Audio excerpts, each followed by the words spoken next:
All right, there's been a lot of discussion over the years of multi-channel EXRs inside Fusion. And I wanted to just show, I've written a handful of scripts that make this super easy. And I just want to kind of give you guys a glimpse of how useful these can be and how efficient Fusion can handle them with a little bit of Python. Okay, so the first thing is I have my shot here and I just grab my newest Lightwave render.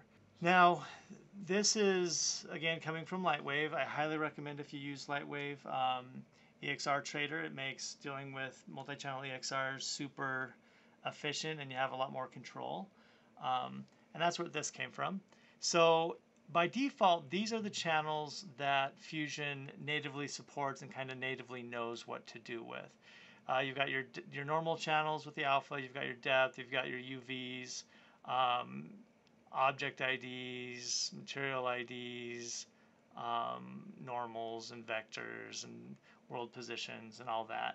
Now, if you want that to just show up in your in Fusion from your 3D application, all you have to do is name them correctly. If you name them what Fusion is looking for, then they will just show up and Fusion will know what to do with them and how to use them. Otherwise, you have to go through and pipe them in yourself into the correct channels. But you'll see here, I have a lot more than just those channels. So normally, if you're just using native Fusion, you have to go through and break those all out, and it's super obnoxious. So I've written a little thing here that goes through, breaks them all out for me, and then builds the comp for me. So all these channels that normally you just have to do yourself, so these are your mats, object position, no anti-alias normals, just a whole bunch of things I find useful, occlusion, but Fusion normally doesn't know really what to do with those.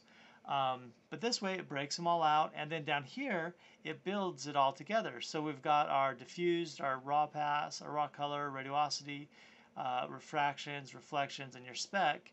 And then at the end of it, it does uses the vectors to do real smart motion blur, and that just builds every time I know what those channels and how to put them back together, and that just works great. So that's just automatic, one click, works really well.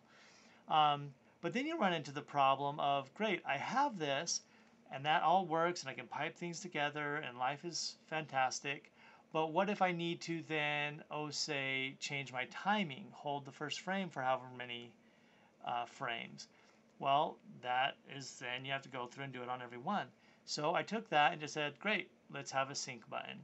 And that sync button is anything you adjust here, then gets pushed down to all these other nodes. So we'll take that, we'll go back, sync it back. So that keeps them all in sync, super efficient. Next thing we need to do is, well, what happens if I need to update things? Because then I would have to go through every single stinking loader and update them. So I have this little, click on it, update. It goes up into the one folder above where it was, so we'll click on it, go down. And I wish I could use the Fusion GUI here, but I just did a TK file dialog. So we select our EXRs, it goes through and updates all my loaders.